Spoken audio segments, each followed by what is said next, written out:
No one in Pine Ridge ever dared to apply for that job. For 3 whole months, the notice sat untouched on the employment office's corkboard, its paper curling at the edges like it was rotting from fear alone. Work for him, people whispered, and hell break you within a week. But there she was, standing under the flickering fluorescent lights that buzzed overhead like angry hornets. Claire Thompson clutched her wrinkled RSM in trembling hands, eyes scanning the empty job postings once again. 3 months. 90 days since she lost her hotel management job when they downsized. 90 days of watching her meager savings vanish like morning mist, of choosing between rent and groceries, of sleeping each night with hunger gnawing at her stomach, while her mind replayed her mother's weary voice on the phone. "Don't worry about me, baby. You'll figure something out." The woman behind the desk, Mrs. Reynolds, didn't even bother looking up from her coffee-stained paperwork. "Still nothing for someone with your limited experience," she droned. Claire tightened her grip on her RSM, swallowing the bitter sting. Limited experience, they said, as if 5 years managing a hotel's entire housekeeping department counted for nothing. As if the business degree she earned through endless night classes while working 2 jobs was just meaningless paper. Deep inside, a quiet despair flickered. But she couldn't give up. Not when the eviction notice lay folded in her purse like a ticking time bomb. Not when her mother's medication bottles were running empty back home. Because what choice did desperation leave a person if not to step straight into the Ice King's lair? Mrs. Reynolds' lips curled into what might have been a smirk as she shuffled through her files. Actually, she said, her tone dripping with condescension. "There is one position. Been sitting here for months. Good pay. Live-in household management for a private estate." Claire's heart leaped in her chest. "That sounds perfect. Why hasn't anyone—" "Because it's for Andrew Whitaker," Mrs. Reynolds interrupted, her smile sharpening like a blade. "You know the Whitaker heir, the one they call the Ice King." The name landed on Claire like a punch to the ribs. Everyone in Pine Ridge knew about Andrew Whitaker, the billionaire who inherited his father's empire and somehow made it even more ruthless. The man who shut down a beloved community center to build another mirrored skyscraper, who fired entire departments without blinking, who reportedly burned through household staff like they were nothing but disposable napkins. Still, Mrs. Reynolds slid the paper across the counter with theatrical flair. Household manager. Live-in. $85,000 a year plus room and board. Claire stared at the number. It was more than she'd made in 2 years at the hotel. Enough to pay off her student loans, to cover her mother's medical bills, to finally stop clawing at survival and start living again. "What happened to the others?" she asked quietly. Mrs. Reynolds shrugged, relishing the moment. "Some say he's just cruel. Others say he likes to test people, see how much they can take before they break. Me? I think he just enjoys watching them squirm." The safe thing would be to walk away. But as Claire looked down at her worn shoes and felt the eviction notice weighing down her purse, she thought of her mother's tired voice whispering hope that never came true. She raised her chin, her resolve trembling but unbroken. "He'll take it," she said, her voice echoing softly in the silent, stale office. "When do I start?" 2 days later, Claire found herself staring out the window of a taxi as it wound its way through the wealthiest part of Pine Ridge. Beyond towering iron gates, 12 acres of manicured perfection sprawled in every direction, each blade of grass trimmed with surgical precision. When the taxi pulled into the circular driveway, her breath caught. The mansion didn't look real.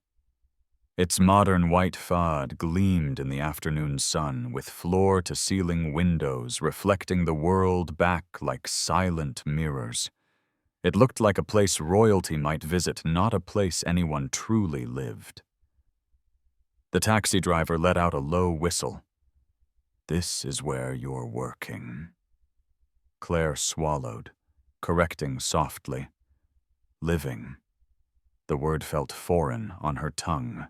Before she could even knock, the front door swung open to reveal a tall woman in her 50s with silver hair pulled back in a severe bun. Her posture was ramrod straight, her expression unreadable. "Ms. Thompson," she said crisply. "I'm Karen Ellis, Mr. Whitaker's assistant. Follow me." Claire trailed behind her through a foyer so vast her entire old apartment could have fit inside twice over. The curved staircase seemed to float in the air like art. Everywhere she looked was white silver and glass, stunning, sterile, and cold, like a museum that no one dared touch. Karen spoke without looking back. "Mr. Whitaker rises at 5:30 a.m. Coffee, black, no sugar, ready by 5:45. Breakfast at 6 sharp. He works in his study until noon, has lunch, then meetings. Dinner at 7 in his study by 9. They climbed a narrow staircase to the staff wing. Karen stopped before a door and pushed it open to reveal a bedroom larger than Claire's entire old apartment. Sunlight streamed through wide windows overlooking the garden. The room was tastefully decorated with pale blues and creams, a private bathroom tucked into the corner. For a moment, Claire's chest tightened with wonder. "It's beautiful," she whispered. Karen's reply was even clipped. "Mr. Whitaker believes in treating his staff well, as long as they meet his standards." As Karen handed her a thick folder labeled House Rules, Claire's pulse thudded with fear and hope intertwined. This was it, the chance that could either save her life or break her completely. Claire woke before dawn on her first morning, her nerves buzzing too loudly for sleep. At 5:15 a.m., she was already dressed in her best professional outfit, a black blazer and skirt that had carried her through every major interview in the past 3 years. Though the seams were beginning to fray, she pressed them neatly the night before, determined to appear as composed as possible. Moving silently through the vast, echoing mansion, she made her way to the gleaming white kitchen, each footstep clicking against marble floors that reflected the dim pre-dawn light. She followed Karen Ellis' instructions to the letter. Premium coffee beans, ground precisely hot water at 200 degrees, brewed black with no sugar, served in a delicate china cup, placed on the counter at exactly 5:45 a.m. As she finished pouring, footsteps descended the grand staircase, each one deliberate and controlled, as if the entire world moved on his schedule. Claire turned her hands trembling slightly just in time to see Andrew Whitaker enter the kitchen. He looked so different from the business photos she'd seen online, where he was always in dark suits against skyscraper backdrops, his expression cold and sharp. Here in his own kitchen, he looked tired. There were faint shadows under his pale blue eyes, his dark hair slightly mussed, as if he'd run his fingers through it one too many times. Still, his presence was immense, filling the entire room without effort. "Ms. Thompson," he said in a voice low and even, betraying nothing.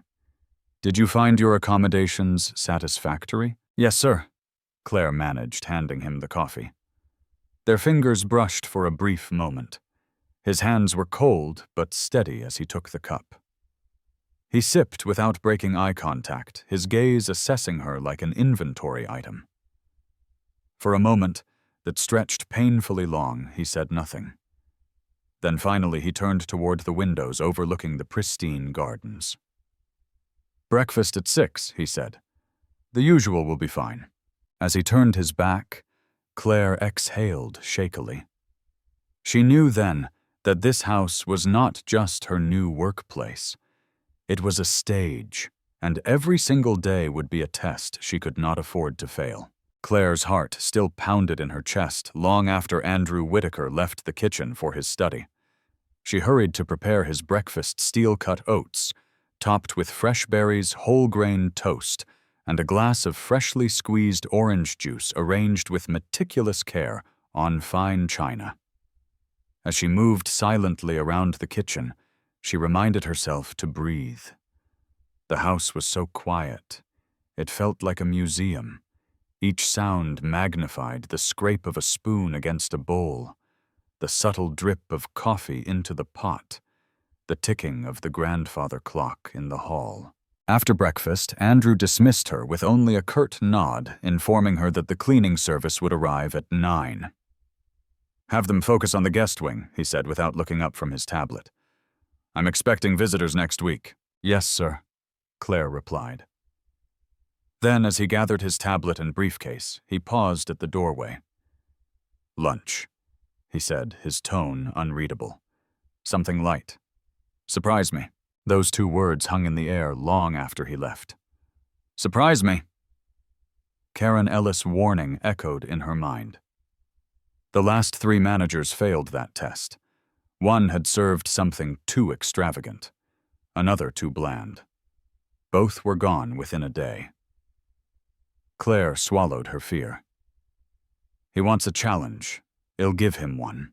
She spent the next hour combing through the kitchen's immaculate pantry and stainless steel refrigerator, planning flavors and textures with the precision of a general preparing for battle. But as she worked, her gaze drifted toward the grand piano in the corner of the living room. Its black, lacquered surface gleamed under the morning light, untouched, almost mournful. Claire felt a sudden ache in her chest. Music had been her refuge once, back when life was filled with possibilities instead of survival calculations. She moved closer, her fingertips hovering just above the ivory keys. Without pressing down, she let them glide silently along their smooth surface, feeling the coolness beneath her skin. It reminded her of who she used to be: someone with dreams, someone unafraid of being heard. But before she could pull her hand away, a low voice behind her cut through the silence like a blade. "Are you a musician, Ms. Thompson?" Claire froze at the sound of Andrew Whitaker's voice.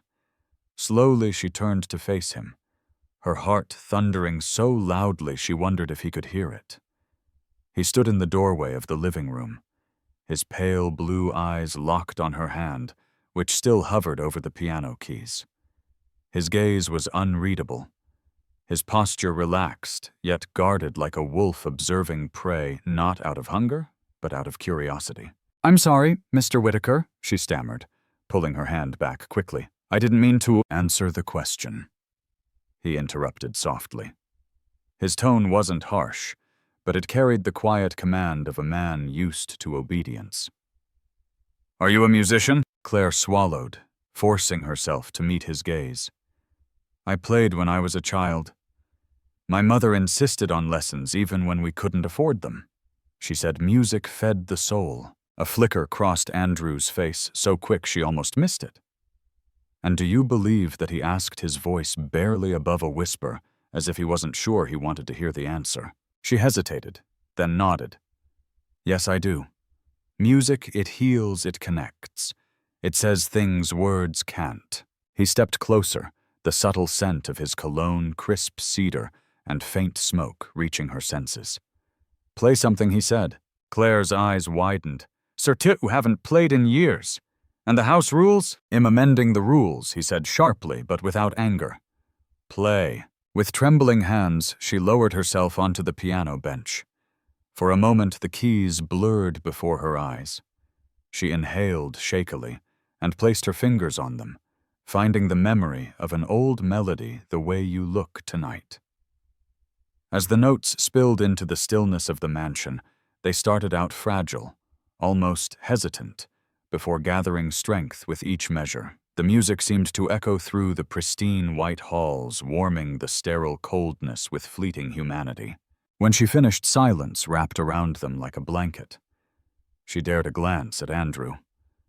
His face was turned away, his expression hidden, but his voice when he spoke next was low and raw. "My mother used to play that song." For the first time since she'd arrived, Claire saw not the Ice King, but a man carved out of loneliness, grief, and a quiet yearning for something he no longer believed he deserved. From that morning on, something shifted between Claire and Andrew Whitaker.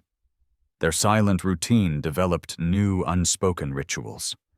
After she brewed his black coffee each dawn, she would sit at the piano and play soft melodies while he read his morning reports. She never chose flashy pieces. Instead, she played gentle nocturnes, simple folk tunes, or tender jazz standards that seemed to soften the tight set of his jaw and relax his clenched hands. He never asked her to play, and she never asked for permission again. It simply became their silent agreement, a ritual neither dared to name. Day after day, she noticed him linger longer at breakfast. Where once he rose at 6:15 sharp to vanish into his study, now he sat nursing his coffee for an extra 5 or 10 minutes, eyes distant, as if grounding himself in her music before re-entering his ruthless empire. Yet for all his cold efficiency with business calls and staff directives, these small moments betrayed a deeper loneliness within him. One fog-draped Thursday morning, as she prepared his steel-cut oats with fresh raspberries, Claire heard laughter echoing from the foyer, a sharp ringing sound that cut through the quiet like glass shattering on marble. She glanced up just as a tall, willowy blonde swept into the kitchen. The woman's designer coat draped effortlessly over her shoulders, and diamonds glinted at her throat under the morning sun. Her smile was perfectly manicured, but carried an undertone of possessive cruelty. "James, darling," she cooed, ignoring Claire entirely. "I just had to see you this morning." Andrew appeared behind her, his expression closed and unreadable, though his hands clenched into pale fists at his sides. "Victoria," he said, his voice clipped. "This is unexpected." Victoria's sharp gaze flicked toward Claire, dismissing her as if she were nothing more than a stray shadow. "Oh, and who is this?" she purred, mockingly, the new maid. Before Claire could respond, Andrew stepped forward, placing himself subtly between them. "This is Ms. Thompson," he said, his tone edged with ice. "My household manager." Victoria's painted lips curled in a smirk. Household manager. How quaint. The word quaint dripped with venom. But Claire held her ground, feeling his quiet defense, like a shield she never expected to have. For the first time, she saw a man standing in front of her, not as an employer, but as an unexpected protector, even if he still couldn't admit it to himself. That afternoon, after Victoria's departure, left a lingering chill in the mansion's halls, Claire found herself summoned to the garden. Andrew stood by a marble fountain, its clear water arching in delicate streams behind him, and for a moment he looked almost boyish. Shoulders, slightly slumped eyes focused on nothing in particular. The manicured hedges around them rustled gently in the breeze, carrying the scent of late-blooming roses and freshly cut grass. When he turned to her, his face was stripped of its usual impassive mask. "I am sorry about earlier," he said, his voice rough as though he wasn't used to forming those words. "Victoria, she has a way of bringing out the worst in people." Claire shook her head softly. "You defended me," she said, her voice gentle but firm. "You didn't have to." His eyes met hers then, and for the first time she saw them unguarded, pale blue, and filled with exhaustion, vulnerability, and something that almost looked like fear. "Why aren't you afraid of me?" he asked, the words falling from his lips, as if against his will. "Everyone else is." She considered her answer before speaking. "Because I've already lost everything before. Fear is a luxury I can't afford." The truth of it hung between them like the quiet ringing of a church bell, undeniable and echoing. He turned away, staring at the rows of sculpted rose bushes, their blooms so perfectly pruned that they looked almost artificial. "My father believed in control above all else," he said after a pause. "Order, perfection. Chaos was weakness. Love was weakness." "And what do you believe?" Claire asked softly, stepping closer. He closed his eyes, exhaling shakily. "I don't know anymore." In that moment, under the late afternoon sun that bathed the garden in gold, Claire saw the broken boy inside the powerful man. The boy who never learned that love was strength, not weakness. And as the breeze tugged gently at her hair and rustled his crisp suit jacket, she realized that what scared Andrew Whitaker most wasn't losing control. It was the possibility that if he let himself feel again, he might never survive the loss. 2 weeks into her employment, Claire woke before dawn, as always expecting another day of meticulous schedules and unspoken piano rituals. But before sunrise, raised voices shattered the mansion's quiet elegance. From her room, she heard Andrew's controlled baritone edged with fury, mixed with the thin, frantic pleas of someone else. Pulling her robe tightly around her, she cracked her door open to hear. "What do you mean the Singapore deal is off?" Andrew's voice boomed, echoing through the marble halls. "No, Davidson, you listen to me." There was a loud crash, the sound of something thrown against a wall, then silence. Minutes later, Claire's phone buzzed sharply on her nightstand. "Ms. Thompson, prepare the house for guests. Corporate executives, lawyers, board members. They'll be arriving within the hour." By 7 a.m., the grand foyer had transformed into a war council. Men in bespoke suits whispered urgently into phones, briefcases snapped open and shut like artillery fire, and women in pencil skirts moved swiftly with thick folders clutched to their chests. Words like SEC investigation, insider trading, and hostile takeover ricocheted through the house. As Claire moved between them, refilling coffee pots and arranging pastries, no one touched, her heart clenched tighter with every whispered accusation. Then she heard it. The leak came from someone with household access. The words felt like a punch to her ribs. Someone with household access. The house manager. Her. Panic rose in her throat, thick and suffocating. Karen Ellis approached her face pale. "They're saying the documents were leaked from Mr. Whitaker's study." "Claire, I'm so sorry. They need someone to blame."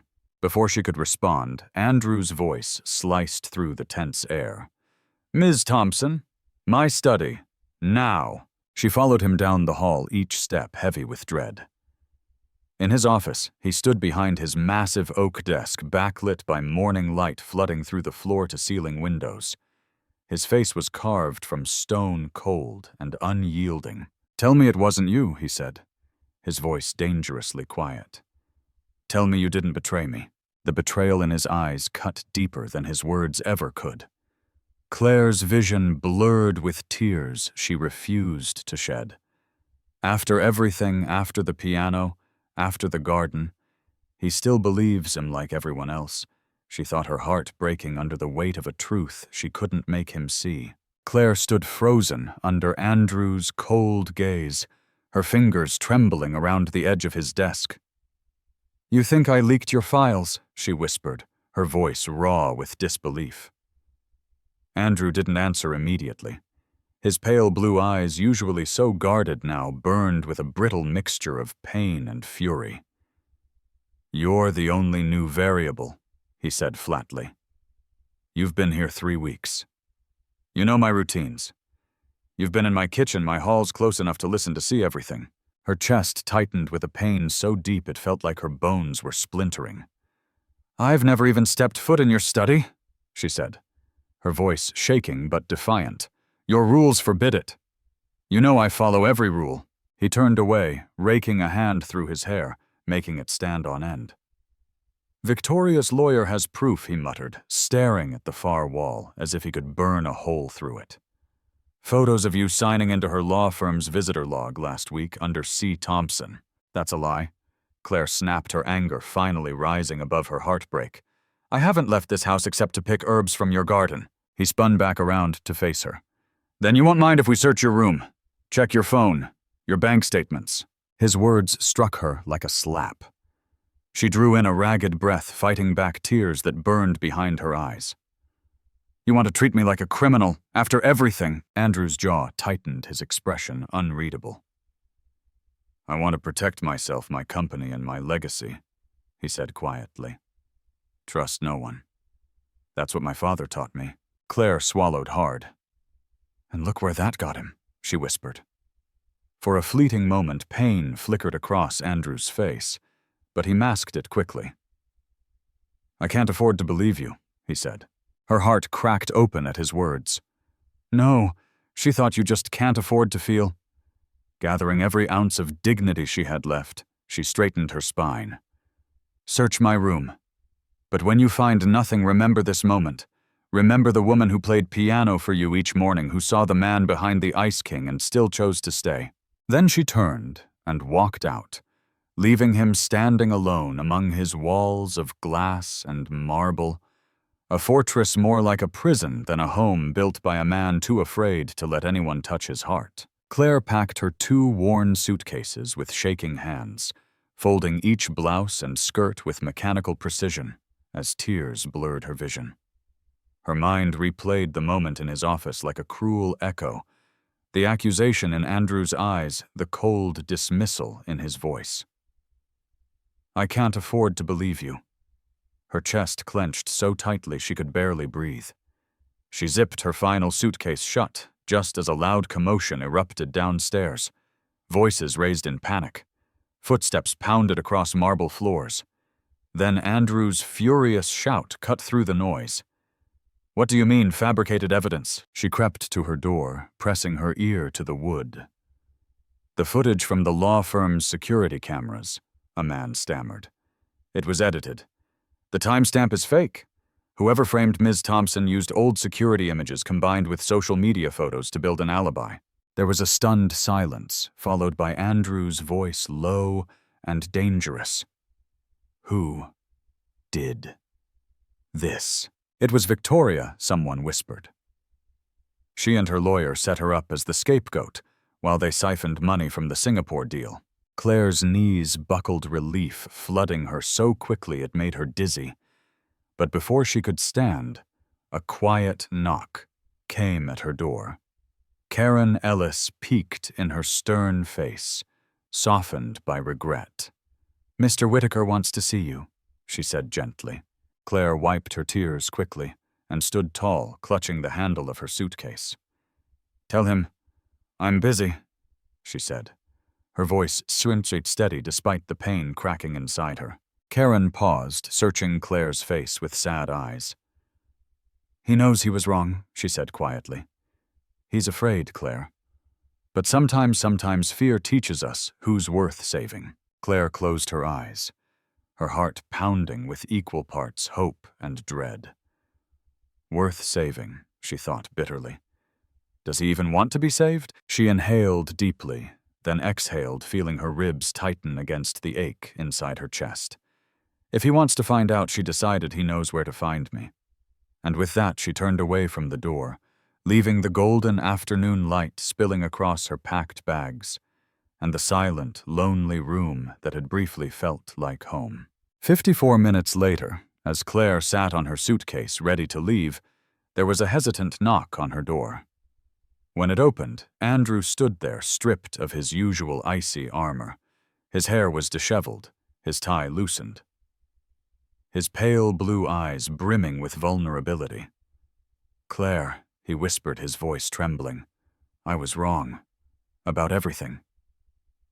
Tears welled in her eyes, but she stayed silent, waiting. He stepped forward, his hands shaking. I've spent my whole life building walls, so no one could hurt me.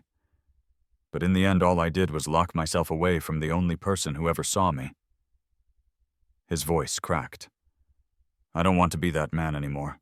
I want to be the man you saw when you played piano each morning, the man worth loving. Claire inhaled shakily, feeling her heart crack open with hope. She reached for his trembling hand and whispered, Then prove it.